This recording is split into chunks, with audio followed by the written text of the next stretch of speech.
bukan orang kaya, orang yang banyak hartanya. Lalu siapa yang kaya? Walakinnal ghina ghinan nafsi. Yang namanya orang kaya itu adalah orang yang hatinya itu kaya.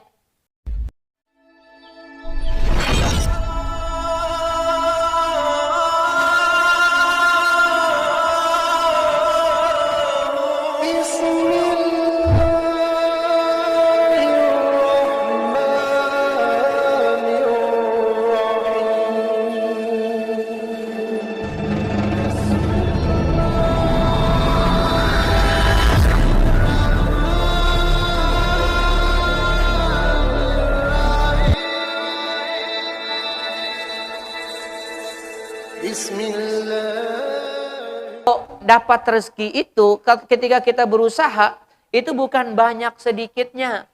Tetapi yang jadi patokan itu kita merasa cukup atau tidak dengan rezeki yang Allah Subhanahu wa taala berikan.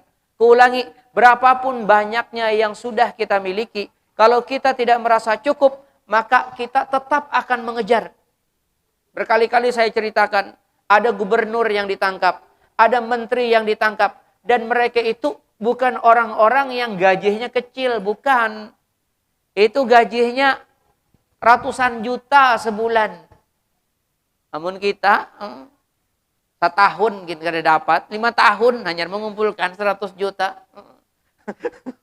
1 juta, habis itu beberapa tabungan bertinggi diambil, habis pulang. Ini 1 bulan.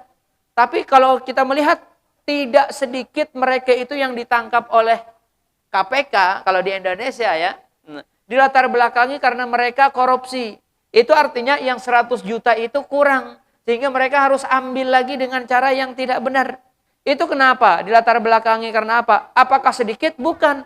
Tapi karena di sini masih merasa kurang. Itu kalau kita melihat di hadis lain, Rasulullah SAW mengatakan, Laisal ghina ghina'an kathrati walakinnal ghina ghinan nafsi. Bukan yang namanya kaya itu kalau punya harta benda yang banyak, bukan.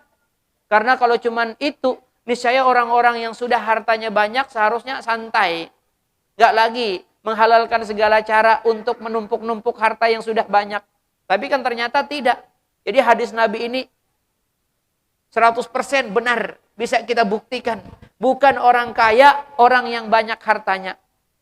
Lalu siapa yang kaya? Walakinnal ghina ghinan nafsi. Yang namanya orang kaya itu adalah orang yang hatinya itu kaya. Sehingga kalau hatinya kaya, nggak ada kepikiran ngapa-ngapain lagi, santai. Nah, lalu malaikat di pagi hari tadi, malaikat itu berkata, annama kalla wa kapa. Sesuatu rezeki yang Allah berikan kepada kalian, walaupun sedikit tapi itu cukup, khairun mimma katsura wa alha. Itu jauh lebih baik daripada Allah Subhanahu wa taala menganugerahkan kepada kalian harta yang banyak. Tapi dengan harta yang banyak itu kalian malah jadi orang yang lalai kepada Allah. Sibuknya hanya sekedar mengurusi dunia aja.